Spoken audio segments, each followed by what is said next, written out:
Okay, here we are at Heat Incorporated, and I want to show you how to oil the feeder motor on all the Keystoker automatic stoves and furnaces.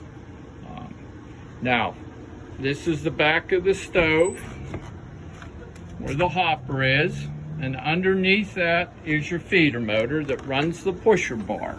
And right there is the feeder motor, okay? And you have a screw that holds the guard on. We're going to pull the guard off, and now you can see the feeder motor real well.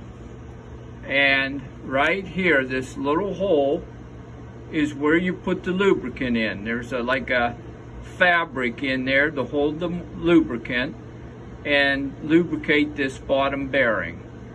This is the bearing that tends to dry out from the heat and start making noise, as a squealing noise from the bearing.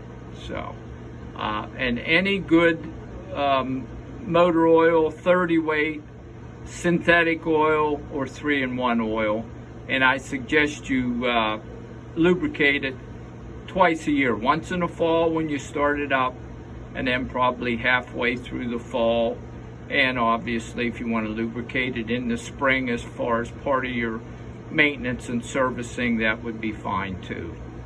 Okay? Thank you.